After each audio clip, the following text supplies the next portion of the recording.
All right, welcome in everybody. It's episode number 7 of the Monty and Murdy College Football Show. Thank y'all for joining in with us. Monty, how you doing, man? What's going on? Good man.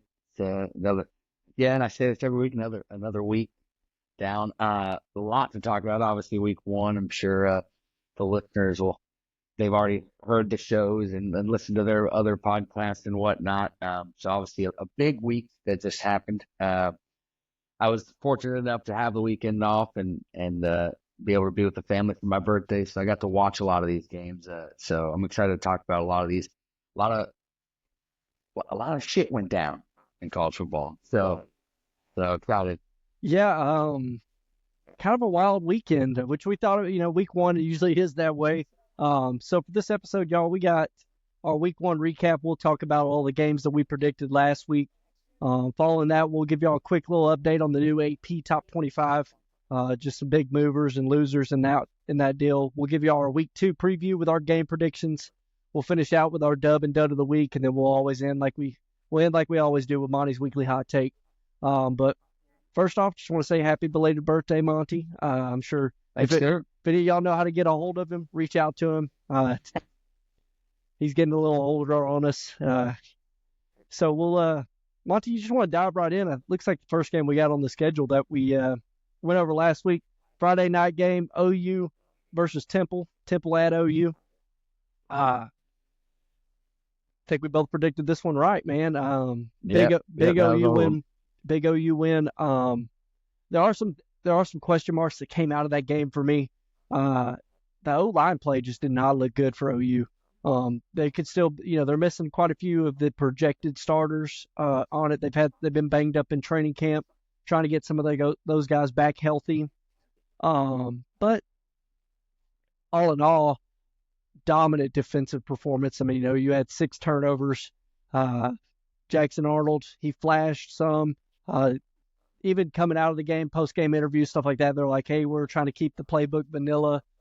Whether that's to keep it, from getting other future teams get scouting report on them, or whether it's just, hey, we're trying to keep it basic, just with missing the O line guys, and Jackson's first game trying to break him into stuff that he's already familiar with. Did you have any thoughts kind of on the game?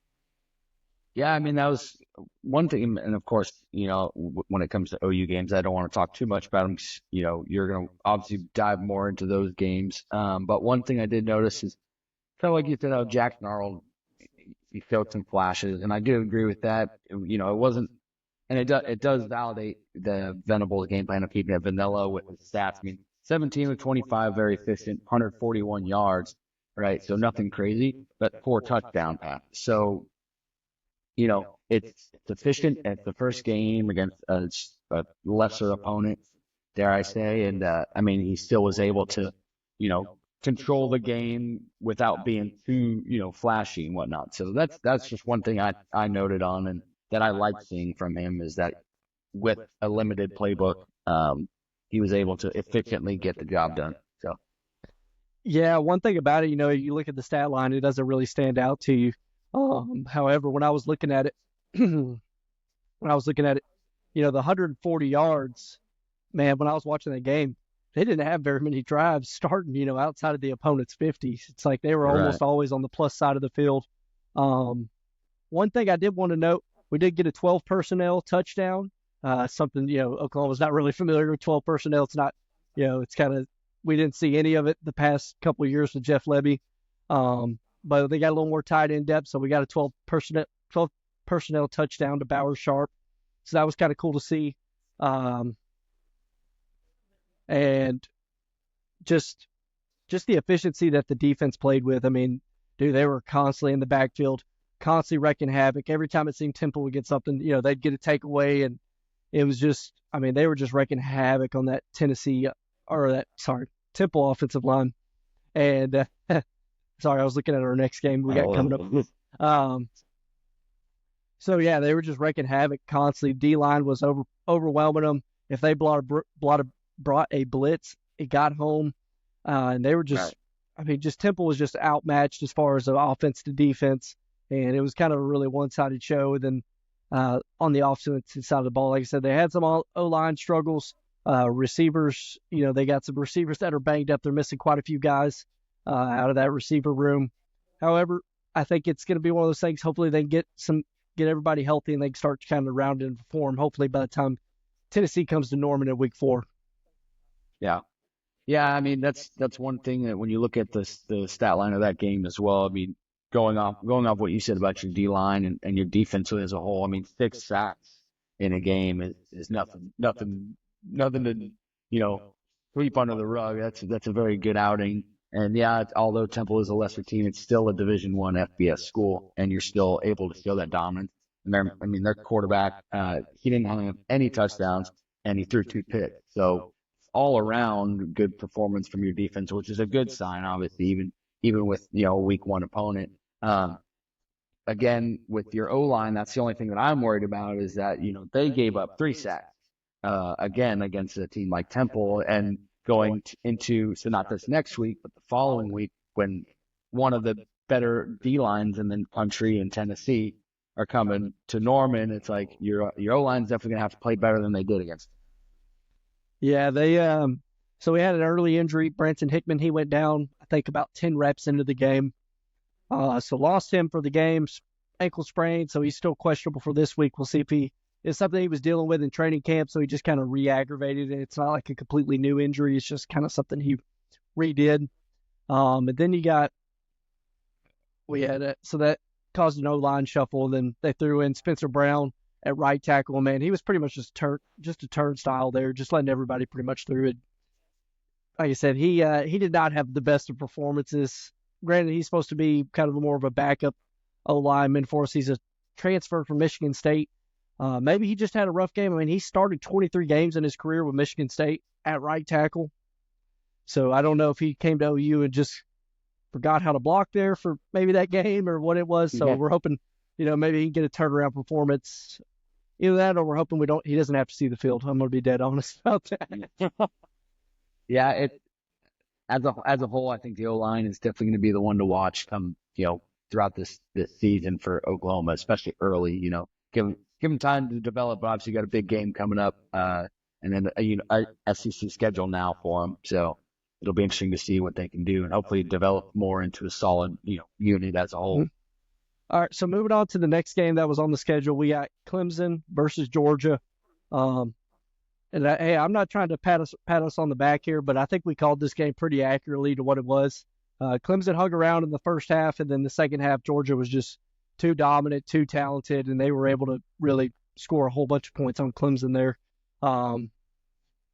Carson Beck, he had a rough first half, maybe just getting back in the swing of things, but second half he looked better, and overall, I mean, Clemson, they matched up early really good as far as defense, but whenever it came to, just basically Clemson offense being able to not put up anything. I don't know if Garrett Riley was having trouble scheming against the Georgia defense. I don't blame him there.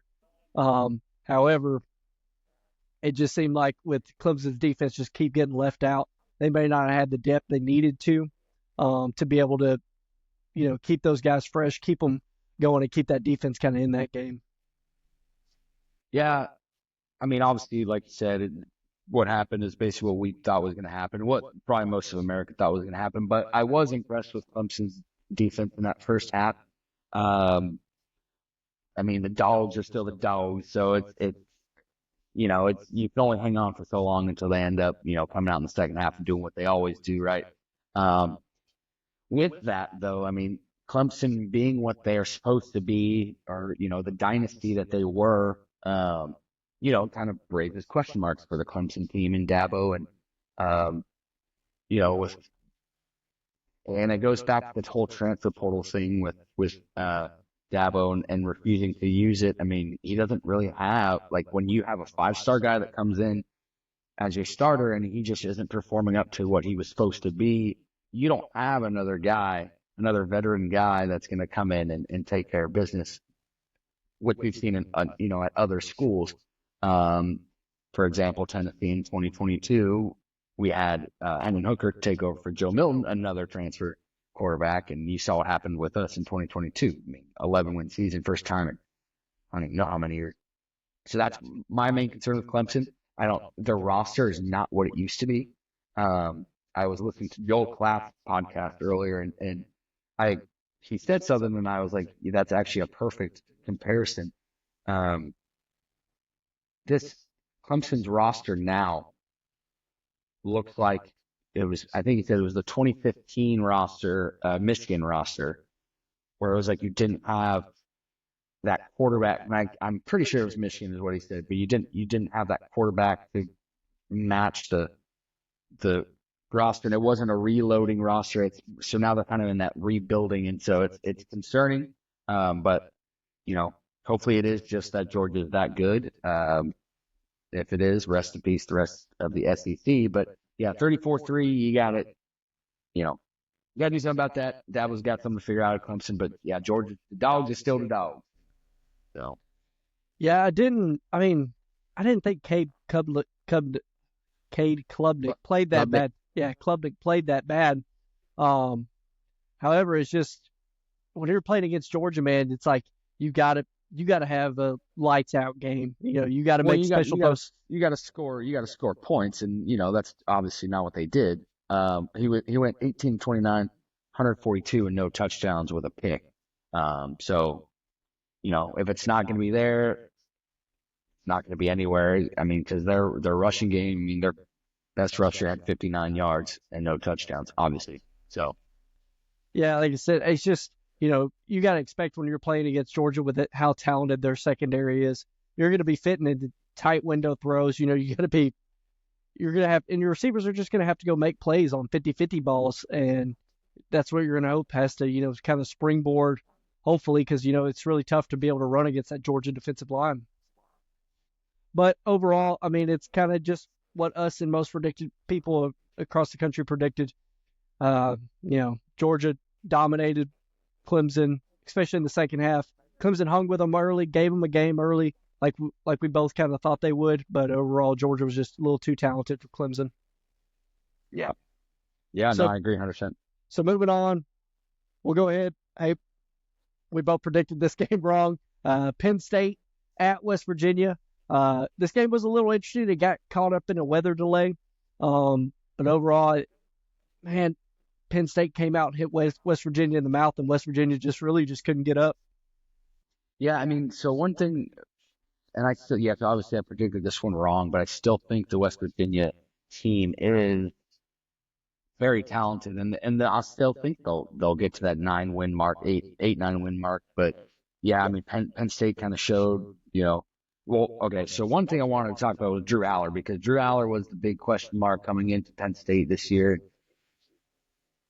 He was, 100, I believe, if I'm not mistaken, 120th in average yards per pass last year, which like average yards per throw he made. He was like 120th last year.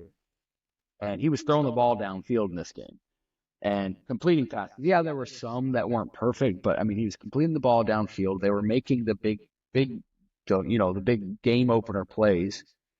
Penn State was, and I think that ended up being the difference, especially playing against a confident West Virginia team and Morgantown was a crazy environment that day, as I projected. But yeah, it just shows that Penn State could be one of those many contenders in the Big Ten this year. Yeah, I think it's one of those things. So Penn State, they added Kansas offensive coordinator as their offensive coordinator, Andy Kotelnicki. And it's one of those things I might not have realized the impact that he would have, at Kansas offense last year that he was running and coordinating. It's very multiple. It's very a dynamic offense. And, Drew Aller coming into that, he was 11 for 17. They didn't ask him to throw the ball too many times. But whenever he did, he made some good downfield throws, and, he showed what he displayed last year is that, he's not very prone to turnovers, so he's not going to beat himself very much. And if he's able to combine that with a, downfield playmaking ability, man, I don't know, the ceiling for Penn State might be pretty high this year. Absolutely. And like you said about Drew Aller, 11 for 17, 216 and 3 touchdowns. So if you can complete 11 balls for 200 yards with 3 of them being touchdowns. That's eight of his completions were not touchdowns, and 3 were, which that is very, very efficient ball, and it's good to see that from him. But it's not efficient in the sense of like dink and dunk. He was able to put the ball downfield and be accurate when he did it. So yeah, his play was impressive. Overall, Penn State was impressive, holding West Virginia to 12 points. Yeah. And I mean, like I said, I know it was a loss, but man, I don't think Garrett Green really played too terribly.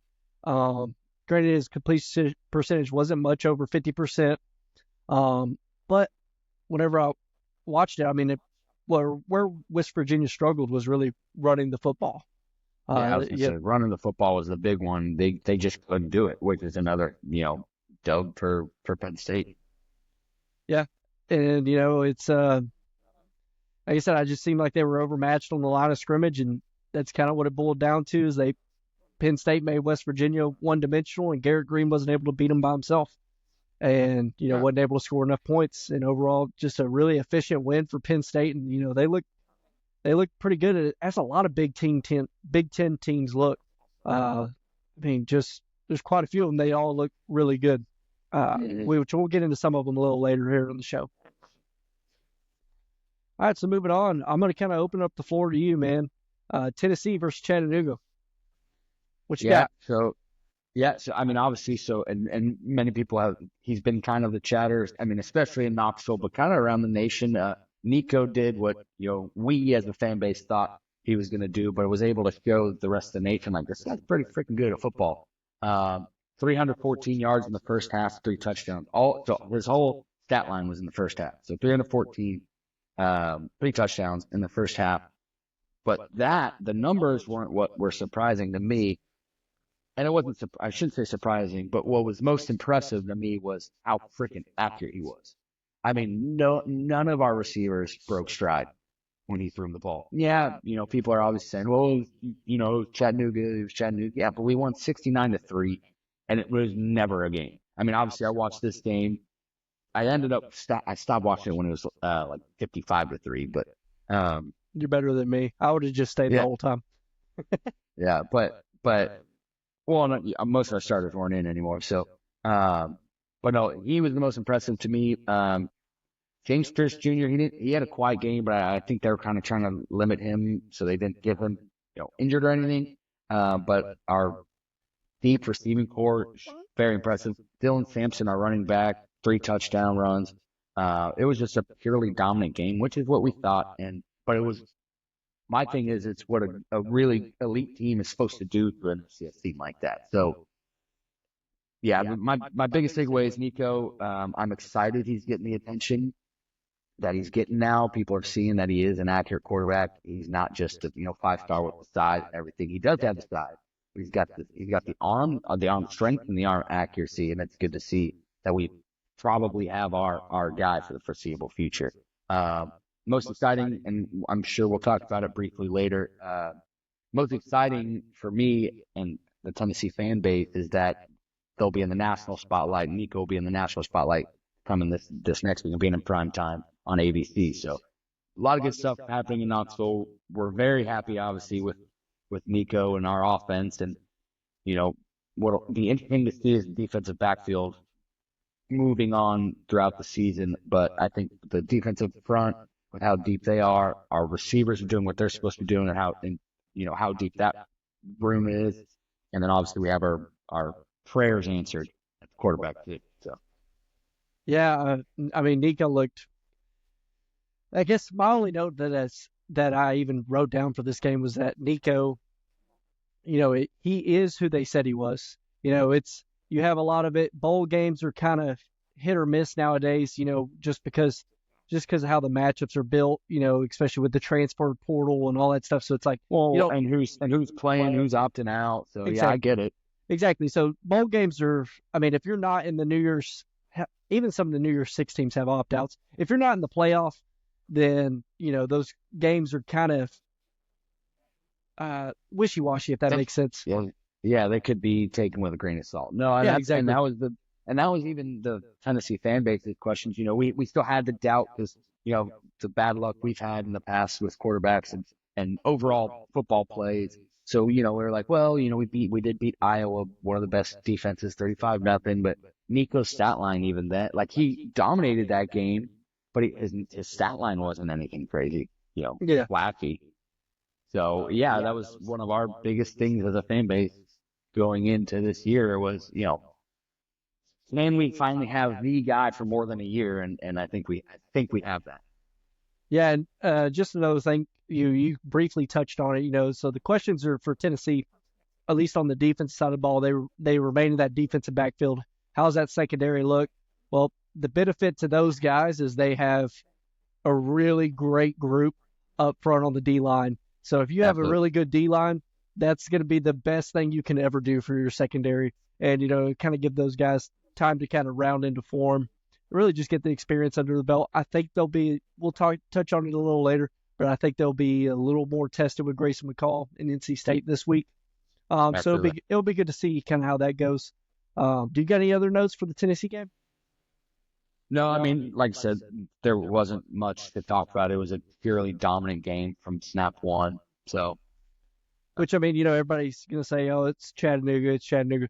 Well, the thing is that if you're going to play those FCS teams or those lower Division One teams, you know, you still need to go out and perform and do. right, It's still like, those are still college athletes, college right, football level athletes on the other side of the ball. So it is still a statement to go out and dominate somebody that way, because there's plenty of games where, here one game that we don't have touched on in our rundown is, but we may hit it briefly later.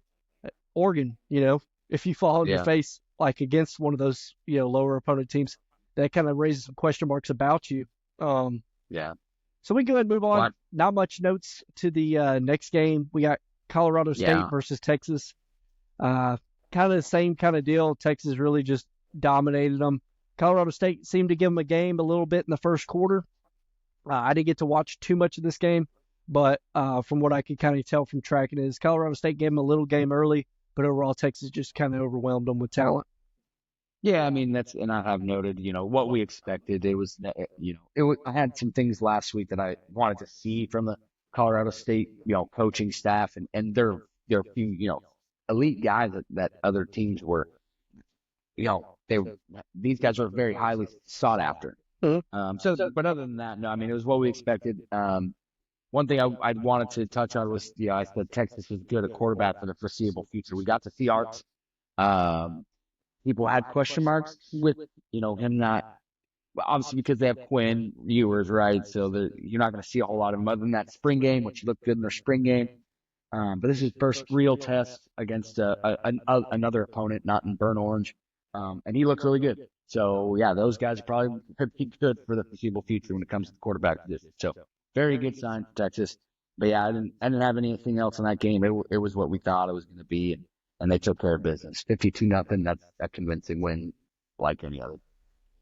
Yeah, I mean, Arch Manning, he did look good, which is something I even questioned, as he was coming out, because, I mean, you got to think about the level of ball. He came from a 2A Louisiana Right. high school. So it's like Right. the gap in talent coming from a 2A high school versus a, Division One football team, and especially an SEC level football team. It's, Yeah. that's quite a big gap. So, I figured he would have to take a little bit of time, which, I mean, he's been a backup. He's been in their system for a year now. Looks like he's probably going to have 2 years as a backup. So by the time, he comes ready, with Quinn Ewers to hand in the reins to that Texas offense, I believe he'll probably be more than ready and more than capable of making that step. Absolutely. Yeah, I agree 100%. I think it's very impressive what he was able to do. And it was, people could argue that it was in trash time, but I mean, still, it's good to see him in a game and to see him, do how he did, and he did well. So, Yeah, absolutely. Bigger test coming for Texas this week. Like I said, we got it in our preview coming up. So next game, big game of the weekend. Thankfully, I called this one right. yeah, you Like, did. luckily. I really thought that, Florida would be able to at least stay close from the swamp. I mean, against an in-state opponent like Miami, which is considered a rival. Man, me personally, I didn't realize how bad the Florida team actually was. I saw you had something in your notes about, is Miami that good or is Florida that bad? Um, I think Florida is freaking bad this year.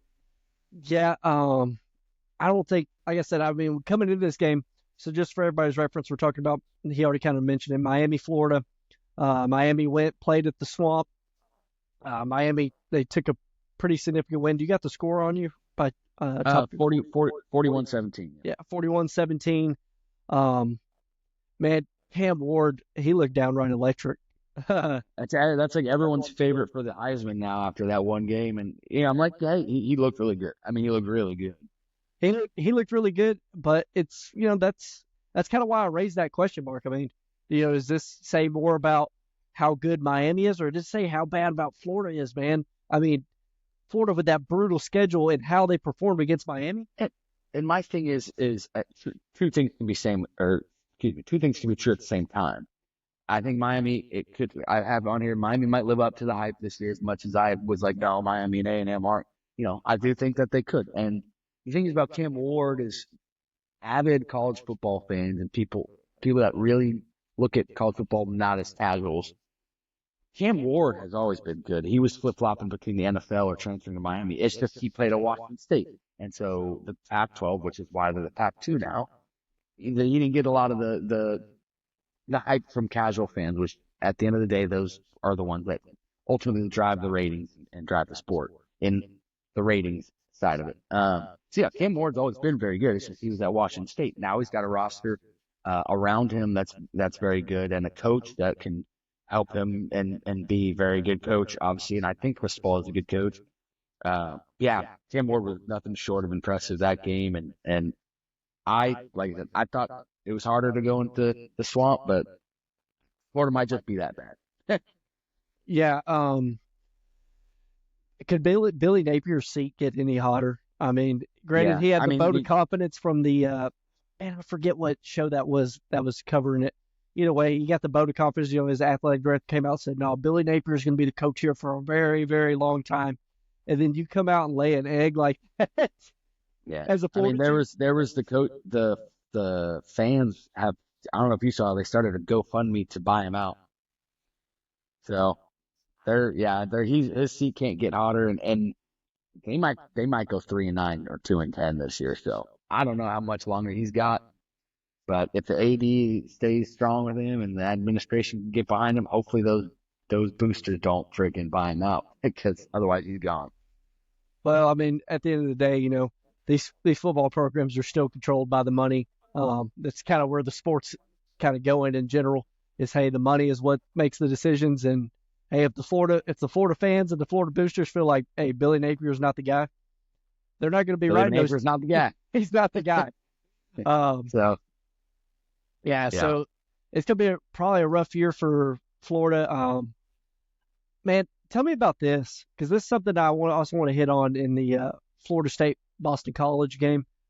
But do you think there's any reason for Graham Mertz to see the field again this season? He Graham Mertz? Yeah, just for everybody's. He went out of the game with a concussion. So DJ Lagway, the 5-star freshman, stepped in, took over.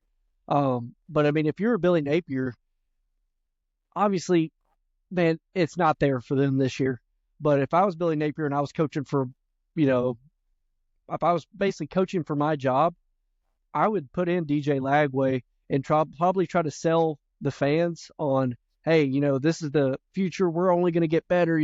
He's learning, and try to sell that vision of almost the future. But granted, it's a tough thing because then it's like, are you coaching for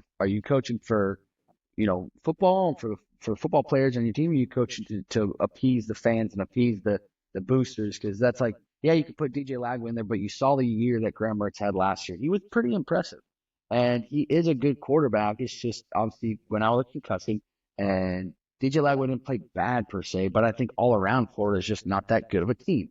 And so, no, I don't necessarily think that they should just try to appease people because they know, like, basically concede the season because coming from a football player standpoint, like, you don't think like that. You're not like, oh, well, our season's washed because we got our asses handed to us, in game one. You expect to win the next 11. And so, no, if Graham Mertz is the guy, and it seems like he is, I think you keep him in. Obviously, DJ Lightweigh's probably going to get the start this next game because of the concussion protocol. And hey, if he lights it up, I'll recant my statement and say, hey, maybe they should go with this guy. But until then, with the track record that Graham Mertz has of last year, I think he's the guy. There's no reason why just take him out because, the fans want him out or they want the future in, So I don't think the fans have any issue. I'd say most of their fans probably don't have an issue with Graham Mertz. They want Billy Napier's head. So probably, which granted, it's a little different situation down in over at Florida State, which we'll touch on that here in a second. So then we had another game that, man, both of us predicted wrong. Notre Dame versus A&M. I think this was a statement game for Notre Dame. Granted, A&M played them down to the wire. Overall, Connor Wegman, man, he just wasn't good enough. That's flat out the only way I can put it is that he just was not good enough for A&M to win this game. And I don't think he's good enough for A&M to compete as far as a playoff team or anything kind of along those lines, just because if they're going to be facing defenses just like Notre Dame's in any playoff matchup, and I just don't think Connor Wegman's going to be good enough in those matchups to be able to propel A&M to a win. Yeah, I mean, my thing about this game, though, this game was a freaking grinded out, awesome game to watch. So I wouldn't necessarily take anything away from A&M on this game. I think it was a pretty good matchup. It's just Notre Dame, I think, talent-wise, has more. And Riley Leonard played really well. And the run game was really well. But what impressed me the most was the O-line got better in the second half. So it wasn't like they got tired or anything. They got better in the second half, and that's when you saw it kind of, and it was still a close game, like you said. It was still down to the wire. So I don't want to take anything A&M yet after week one. I think Notre Dame is, with the schedule that they have and beating A&M, 12-0 is very realistic, unless something catastrophic happens. Well, they do get that late season matchup with USC, which is, we'll get to that here in a sec, but yeah. Which that could end up being something, but I think that could also be one of those big matchups this year. Because I obviously had my doubts with Notre Dame, in our preseason episodes and stuff. But I just thought it was a really good game. The ground and pound, the grinded out, close matchup, not necessarily high scoring. So I don't like that. Notre Dame, I was impressed. Don't want to take anything from A&M still though. Well, but yes, you saw in the quarterback play that was also one of the big differences. Yeah, that's basically when I was watching the game is I'm like, man, A&M's defense, they are, they're lights out. Notre Dame's defense, they're lights out. The difference, the run games, neither one of them were really getting anywhere crazy with the run games. I think one of them, Notre Dame's top rusher, 14 for 91, A&M's 20 for 70, so a little worse. However, the big difference between them was the quarterback play, and that's really what it ended up being. And those aren't bad game rushing for those guys. 91 and 70. What would we say, 74 or 72? That's pretty good for either side. For one guy. Yeah, 14 and 91, and then 20 for 70. So, yeah, not as good, but still averaging 3.5 yards per clip. I was sitting there watching the game. I'm like, man, if A&M, they would just quit freaking throwing the ball. I was like, they could probably get right down the field. And if they just kept handling it off, it's like you might be able to get them some points, but it seemed like every time Connor Wayman dropped back, it's, hey, this probably isn't going to be anything good. Yeah. With that, I would say A&M should definitely start relying more on their D-line for sure after watching that game. Yeah. I think they're going to be difference makers this year. But what a statement win for Notre Dame. Like I said, they have a lot of doubters. Because they're always ranked up high in the preseason poll. I was one of them, 100%. Yeah, and hell, I was looking at their schedule and I was like, man, they could lose this game to A&M early and still, win 10 or 11 games. But now I'm sitting here looking at it, it's like, man, they took out what I would think is probably one of their toughest matchups outside of maybe that USC game. And it's like, what do they have? Everything that Notre Dame wants is directly in front of them.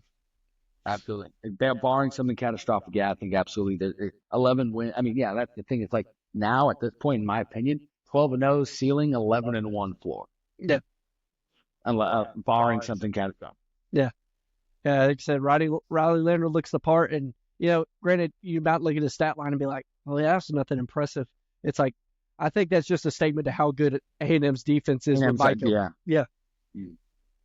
And but yeah, that's really all I got for that game. I mean, solid win for Notre Dame. Next game was another perfect segue. Yeah, next game was I was so happy we had these two games back to back, and then we had the Monday night game that was horrible. But USC versus LSU, just a lights out game. I mean, pretty much a direct opposite of what you saw from the Notre Dame A&M game. I thought this game was mainly carry. I mean, USC got a 27-20 win versus LSU. Just want to get the score out there before we dive into what happened. But man, the quarterback play in this game was just outstanding on both sides of the ball. Yeah. I mean, that's so your statement game, right? That was the Notre Dame. I mean, this was my statement for USC here is huge because, they're going into the Big Ten now, so they're a Big Ten team. But anytime a Big Ten team beats an SEC team, vice versa, there's always a narrative behind it, right? And for how massive of a win it is for both USC as a program, but Lincoln Riley. I mean, because Lincoln Riley was always struggling in these kinds of games. Now, with that being said, I have come on, Brian Kelly, because it's like come. I mean, not only the game, but the freaking acting after the game with the, I gotta coach better. That thing, it's like, man, like if you're gonna act mad, at least act better. But they got to figure something out because I thought, especially at the end of the game, I thought it was a pretty bad loss for LSU. But I think it would have been a bad loss either way for LSU or USC. I think it was a great win for either one and a bad loss for either one. So it creates a lot of new talk in the Big Ten for USC because now they come in and they beat LSU, and LSU's not going to be a bad team. So, yeah, did I get the thumbs up there? Yeah, you got the thumbs up. I mean, I think it's I don't think it. There it is. So, yeah, man, it's just when you compare USC does have a tough schedule, but man, LSU with that early loss, man, it makes it tough. When you look at their schedule and what they, the mountain that they still have to climb. Granted, Garrett Nussmeier looked great, throwing the ball all over the yard. Granted, he is not the rusher that Jayden Daniels was or is. But I mean, I'm talking about, pinpoint throws all over the field. It seemed like, he could put it just about wherever he wanted. So it's nice to see that he does have that ability to him. But man, USC's defense, they played pretty good. Yeah. It's like, does Lincoln Riley, that was the biggest question marks. I mean, I would say he probably cost Oklahoma. No, I'm going to go out on a limb here. All right. He cost Oklahoma a 2017 national championship because of his lack of defense.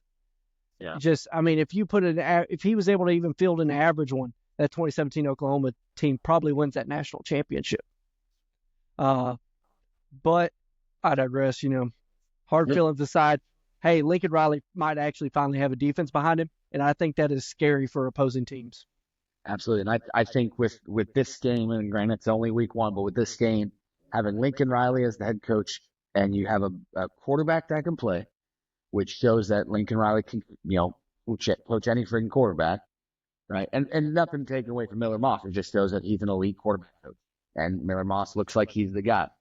So you got Miller Moss at quarterback, which is a sigh of relief for USC fans. And then Lincoln Riley's probably has a defense, which is another sigh of relief for Trojan fans. So to start off, I'd say USC could be one of those teams in the Big Ten, and I think it bodes very well for USC fans and Lincoln Riley.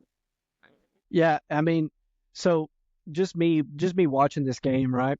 It's if you watched USC the past 2 years, it's a little different whenever you got Caleb Williams running Lincoln Riley's offense. It's a lot of outside boot, a lot of kind of superhero ball. It's kind of just kind of what comes with Caleb Williams, how he plays the quarterback position.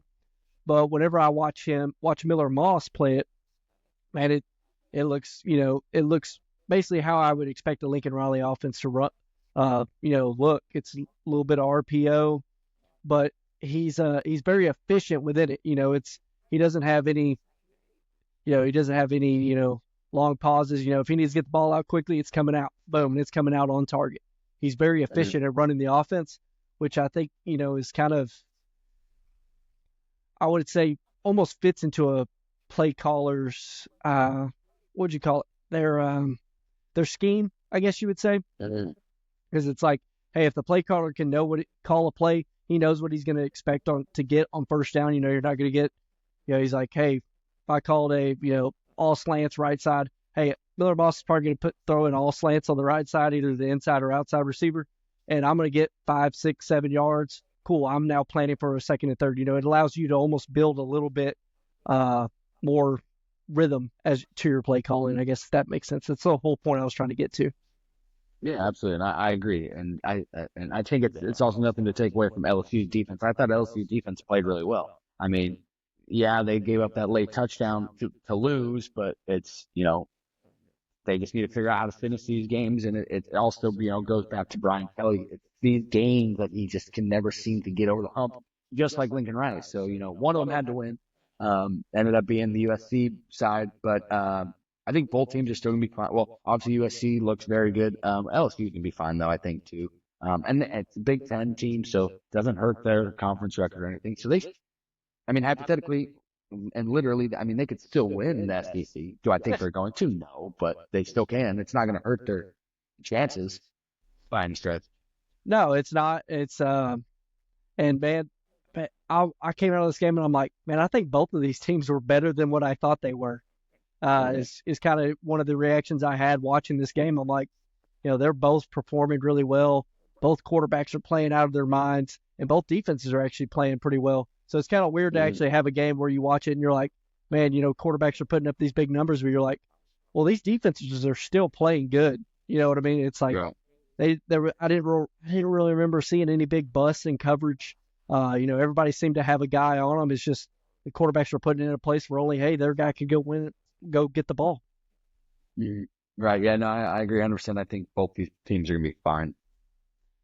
So moving on, we got a disappointing game. I invited my buddy who's a Florida State fan over to watch it, because I was like, man, Florida State, we both predicted they're going to have a bounce back game here against Boston College, and Florida State just fell right on their freaking face. Yeah, I'm all out on Florida State now. I will say from watching the game, DJU he had some bad throws, and he overthrew that touchdown. It was right there. And he had some bad throws, but the O-line's not helping him at all. The O-line's not really helping DJU much, and I think that once they figure out the O-line, if they can figure out the O-line, and then DJU with them figuring that out can regain the confidence that he needs to know that he has a pocket, and to then have a pocket presence. Man, the season's not over.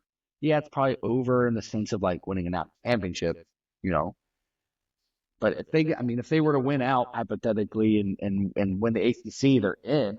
I just don't see that. I don't see it happening. But that's why I said I'm all out on FSU. But the season's not over. And hey, props Boston College, because they played lights out and man, that quarterback Castellanos looked a lot like Kyler Murray, and he was fun. He was fun to watch that game. So yeah, I think Boston College is good. I'm not saying that they're the reason why that game went the way it went. I think they played a really good game, and Florida State's just not what they were last year. Yeah, I think Florida State's just got a lot of drop off, and this is one of the points I wanted to bring up. If I was a Florida State fan, I would not want to see DJU take another stab at quarterback. Which it seems like they don't. So yeah, because man, it's like, he didn't have the offensive line is not doing him any favors. Not having a run game is not doing him any favors. But when you are missing wide open receivers in the end zone, hey, it's time you got to see something else. Somebody else has got to be able to provide a smart a spark on that team. I know they have 2 freshman quarterbacks. And I still think, I mean, they got to buy this week.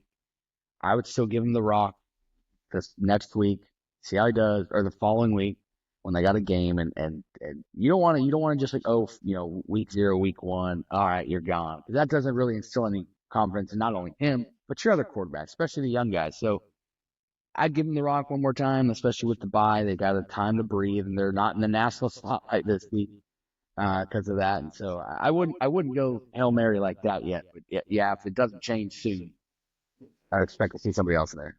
Well, the thing that differs from this situation than the Florida one is that one, that's one game from Graham Mertz, and however DJU has looked terrible in both games. So you got 2 games to go off of, and I don't think Mike Norvell is really coaching for his job here this season. I mean, I think even if Florida State, they go out and say they lose, say they go from 13-0 to 0-13, or 0-12, I guess is what they would actually be. I don't think Mike Norvell is, losing his job. Now, there definitely might be some question marks raised, but it really depends on how the team looks playing those games. But overall, I think you got to do something that's going to provide a spark to that offense. What's the thing is, I was surprised, when they were losing that game to Boston College, you didn't see anybody else but DJU.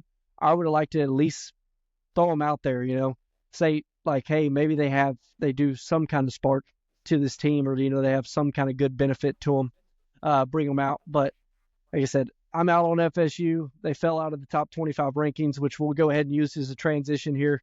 So the top 25 rankings, they came out, finally updated from week 0 and week 1. Not a lot of huge changes. We got Notre Dame up 2 at number 5, which, hey, that's what I had in my top 25. Just saying, just put that out there. We got Oregon down to 7, lost 4 spots with Oregon having that tight game against Idaho. Miami up 7 after a big win that we just discussed. USC up 10, which is kind of what I predicted. Them and LSU pretty much almost swapped places. LSU didn't drop all the way to 23. LSU dropped down to 18, and then down 5. Yeah, and then you got Clemson dropping down after that loss to Georgia, dropping down 11 spots to number 25. Yeah. And then, we got North Carolina didn't move. Georgia Tech didn't move from week 0. Both of our teams went up 1 from Tennessee 15-14, OU from 16-15. I know we got, the reason why I mentioned that is because us 2 being fans, and I know we got some fans that of those teams that watch this show. But yeah, it looks like a lot of teams really moved up 1. There was obviously the big ones with the losses and stuff, moving down. But yeah, other than that, nothing too crazy movement wise in the new poll. But it's always exciting for it to come out. All right, so we'll go ahead and get to our week 2 preview and our predictions for all these games. We'll start out first. OU versus Houston. Houston coming to Norman. Houston coming fresh off a 27-0 loss to UNLV. I'm not going to go out on a limb here. I think OU wins this one, and I think they win it pretty big. Yeah. Go ahead. So like I said, some of the things I hit on in the recap, I want to see OU improve on. I want to see that offensive line improvement. I believe we're getting 1 starter back, possibly at the right tackle position, but we'll just see if they, with another week, Bill Beanbo coaching them up, maybe they've improved a little bit. So that'll be interesting to see. I'd like to see Jackson Arnold maybe stretch the ball downfield a little bit. He only had 1 really downfield throw in the last game. So, maybe flash that arm talent a little bit. See what that looks like. And then overall, I think so. OU has a single game stat record of 9 sacks in a game. They've done it a few times, but that's the most sacks OU's ever recorded. I want to look for them to break that record on this game. Yeah, we might have to start doing Murdy's hot takes. So I'm hoping for 10 sacks against this Houston offensive line, which looked downright terrible against UNLV. UNLV, I believe. Let me look at the stat. I'd have to look at the stat line and see how many sacks they actually recorded. I know it was quite a few. but I'm hoping for double-digit sacks out of OU for this game here. Well, I mean, yes. So no surprise. Yeah, I'm going with OU in this one as well. Thing that UNLV beat Houston. It's an interesting game just because Houston is normally a decent team, an average team, sometimes pretty good team. UNLV obviously giving them a big old blank. It definitely makes it way different. And I think OU's going to have no problem winning this game. So it's really all I got to say. I don't even know what the spread is on this game, but I would probably take OU by 40 here. Okay. Yeah. I mean, definitely can happen with what UNLV did to Houston. Let me see. I got an order here. Kind of 5 sacks. UNLV got 5 sacks, so I'm hoping I'm looking for OU to double that number and get 10 sacks. I'll see. I'll be very impressed if they get that done. All right, so moving on, we got Tennessee versus NC State, which is, you touched on it earlier, it's a primetime matchup. Number 24, NC State, Tennessee. Are they playing a neutral site game? But it's technically in North Carolina. So it's in Charlotte, so it's gonna be at the Panthers Stadium. But yes, it's a neutral site game. Obviously, I mean, the thing is about that game, you want to call it a home game for NC State, but I mean, Knoxville is very, very close to Charlotte. So I mean, it is a neutral site game. We travel really well, so I think both sides will show out. I'll be honest, I'm not gonna be able to sit down this entire game. Because it is our first test of what this year's going to look like. It's really Nico's first test as the starter outside of Iowa, but what we talk about, the bowl games. So this big primetime game. It's going to be a very big game for Nico, but also a very big game for Grayson McCall. I mean, having our D-line come in there and they're going to be hungry. They're going to be trying to get to the quarterback, and they're very capable of getting to the quarterback. But if their O-line can minimize the pressures and the sacks, and Grayson McCall can get to our defense backfield, it'll be a long game for us. But I do have Tennessee overall winning this game in a close one. Really? Maybe I'm a little higher on Tennessee than you are in this one. I like Tennessee. So the spread. That's just being a Tennessee fan. That's just being a Tennessee fan. Yeah. So the spread on this one is -8. I actually like Tennessee by 2 scores here. I would love that. I think their offense is just going to be way too much for NC State. NC State struggled against Western Carolina last week. It took a late fourth quarter comeback for NC State to get a 38-21 win. But I mean, they were down going into the fourth quarter against Western Carolina. And I think if you're struggling with them early, watch out, because Tennessee is going to hit you, and they're going to hit you pretty quick. So I think this is going to be a big win for Tennessee here. So no real difference on us. We're both predicting OU Tennessee go 2-0. You got anything else on this game? Anything else you're looking for? No, other than, like I said, I think it's going to be close, but I mean, I also could see it going the way that you're planning on it going. If our offense can be that high octane that we saw last game, we'll have no problem. But yeah, I know NC State is a ranked team for a reason, and they got a good quarterback. So yeah, I mean, I think I would expect this game to kind of be a 50-50 crowd split. I think Tennessee's going to travel really well, but NC State, I mean, they sold out for Western Carolina. They sold out their stadium. They're one of the few ACC teams that pretty regularly sells out their stadium. So I expect these fans to travel too. So I think it'll be a good game, but I expect Tennessee to probably punch them in the mouth and just be a little too much for them on the offensive side of the ball. Hey, I sure hope so. So moving on, we got probably what is the biggest matchup of the weekend. We got Texas versus Michigan. Texas traveling to Michigan. Who do you got in this one, Monty? So this is obviously a tough one for me to pick. So with Michigan, what scares me about Michigan in a bad way is the quarterback play. That, I mean, Alex Orji didn't do. He struggled last game. He had this one throw that I saw where he he was on the run and he was throwing to this wide open receiver on the sideline. And I mean, he threw it like 7 yards in front of the guy's feet. And it was just like, you got to have those if you want to be a quarterback at a program like Michigan. And yes, it's going to be a packed house. It is sold out, and it's going to be loud, and it's going to be Texas's first real test, especially with how good Michigan's defense is. But I think the difference is going to be Michigan's offense, and I don't think they're going to be able to get it. So I'm going with Texas in this game, and I do think Texas is going to win fairly convincingly. I think the second half they'll be able to start to wear them down, and as soon as that defense gives Texas one little slip up, I don't think their offense is going to be able to keep up. So I got Texas. Yeah, I would. I also have Texas in this game. Texas is favored by 7.5 points. Quinn Ewers and Sark showed us last year that, hey, they can travel to a hostile road environment and they can get a win going to Tuscaloosa, which I would say is probably just as equal of a match as this one is. Texas just has a lot more that I can believe in, if that makes sense. Michigan losing their head coach, Schroeder. I don't even know, was he suspended last game or not? I think maybe. I don't know. But question marks at the quarterback. I just don't think. I know Sark and Quinn Ewers are going to be able to get Texas to score some points. Even against that Michigan defense does look great.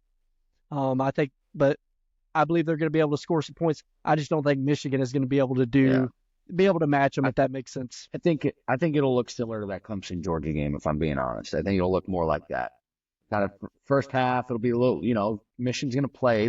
They got Texas coming to town, and they want to show that they're still those guys. So I think it is going to be tough in the first half, but I think Texas is going to end up being too much to where they're eventually going to wear down that defense, and they're going to score points over time and end up running away with it.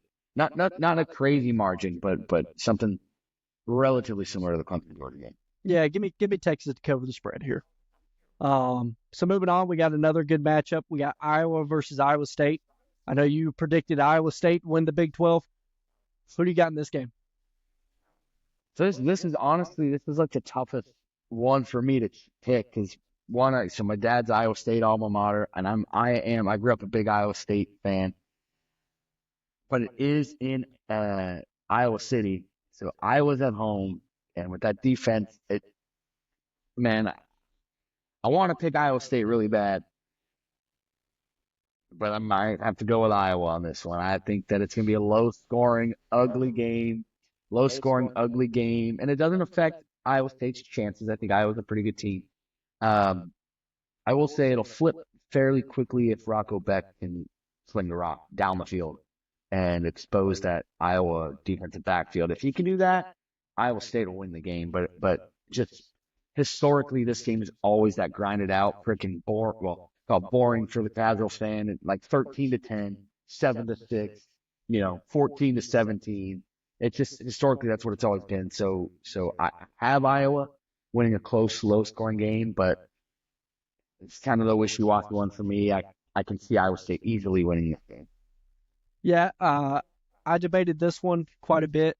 However, how will they look good in their opener as far as offensively? Cade, how do you say it? McNamara. Yeah, McNamara. He looked really good, and their defense still looks good. Yeah. I went with Iowa this one. They got the home field advantage. Granted, I know my biggest thing. In-state teams, whenever it's that kind of way, they can still travel. It's just they don't have as much access to tickets as a home team would. Iowa State's fan base always travels well. It's just Iowa's not going to let them get the tickets, Exactly. So that's the thing. If this game was in Ames, Iowa, I would probably pick Iowa State, because I still would pick Iowa State. It's just, with Iowa showing flashes of offense for once, and then having the standard Iowa defense. If Rocco Beck can get the ball moving, Iowa State could be fine. But yeah, I'm going with Iowa on this one. Hopefully my dad doesn't listen to this episode. Yeah, you might be in a little bit of trouble, but we both went with Iowa. So we've pretty much been the same so far. I guess we'll see how this ends up breaking down. SMU versus BYU is our next one on the lineup. Who you got in this one, Monty? So I got SMU winning this one. Man, I just think with that quarterback play, they're gonna be too much for BYU, and BYU still has question marks too around them. Are they gonna be the team that can step up in the Big 12, or are they just gonna be in the middle of like they were last year? We'll see, but I got SMU.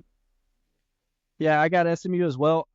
What's weird is that they've actually been doing a little bit of split quarterback duties Mhm.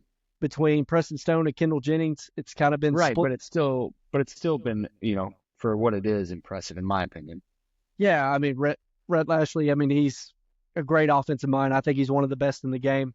Um, and I think they're probably just going to be able to, they'll just score too many points for BYU to be able to match them. And I think they had a good bounce back performance in week 1 after their kind of week 0 dud.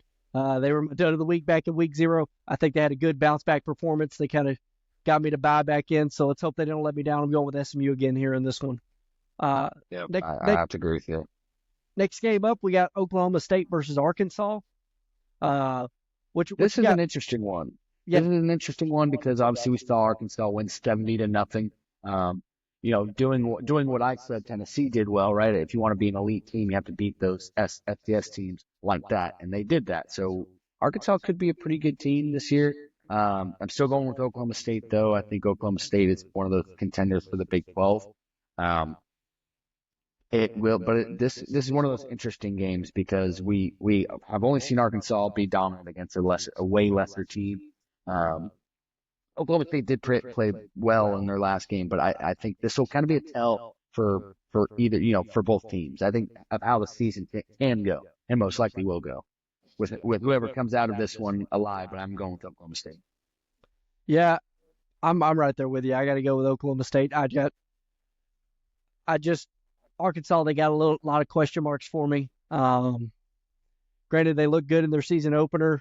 However, Mike Gundy is a proven product. Alan Bowman's a proven product.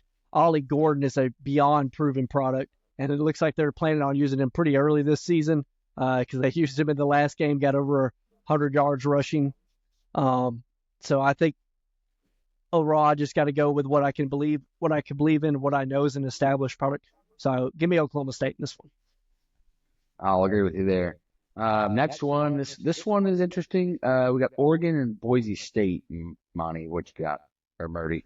Murdy, what you got? Hey, like I said, long weekend this last weekend. So, well, you're celebrating the birthday. We're not going to hold it against you. Hopefully the listeners to the show don't hold it against you either. Yeah, Oregon versus Boise State. Man, I tossed it around because, every week in college football, there's those upset games. There's those teams that come out of nowhere, upset somebody. Mm-hmm. And I couldn't get myself to do it. I had to go with Oregon in this one. Yeah. But I think that Boise State rushing attack may give Oregon some problems. We'll see how they do against that Oregon defense. Maybe that O-line might not get as good of a push. And I think overall Oregon's, Dylan Gabriel, he threw the ball 41 for 49 times, thrown the ball 50 times or almost 50 times a game. I don't think that's a recipe for success. However, I would expect Oregon to probably try to come back more balanced this game. Hopefully they could run the ball against Boise State defense that is shown to be vulnerable. So, like I said, I had to go with Oregon in this one, but I did debate it a little bit. Yeah, same here. I this one was tough for me because of Oregon struggling with Idaho the way that they did. They kept Idaho in it late, and it was low scoring.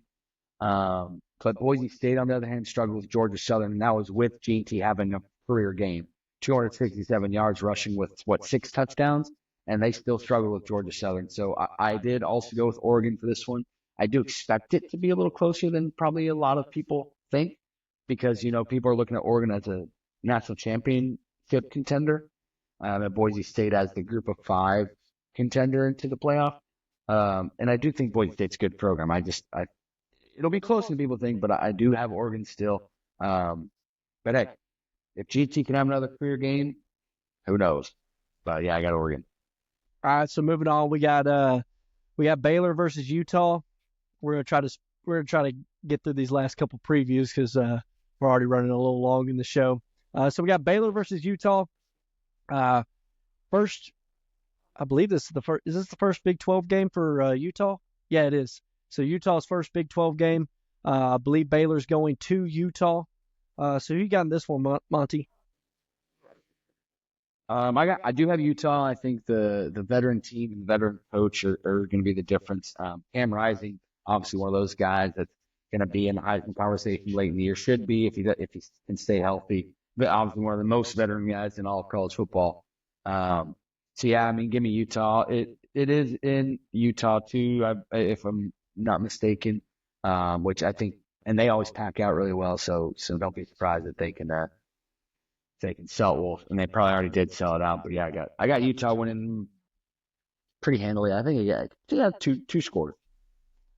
Man, it was good to see Cam Rising play football again, wasn't it? Oh yeah. Yeah. So one of my favorite players in the country. So yeah, Cam Rising with 5 TDs in week 1, on only 10 for 15. 10 for half of his completions were touchdowns. Yeah, literally half his completions are touchdowns. So man, give me Utah on this one. I got them as well. I think they're probably going to beat Baylor pretty handily. I think that Utah fan base, I believe they're going to be amped up for this Big 12 matchup. And absolutely. Like I said, I think Baylor's going to be better than the team they were last year. However, I still think they take this loss to Utah here. I definitely think Baylor will be better than last year, and I think they could even potentially, depending on how they do in this game, I think they could potentially be one of the teams that could, shuffle up the Big 12 a little bit. But yeah, I still got Utah. All right, so next one is going to be another big matchup, or at least with a lot of eyeballs on it. It was a good game last year. We got Colorado going to Nebraska. Monty, who you got in this one? So talent-wise, the Colorado roster is the better team, and they showed it last year.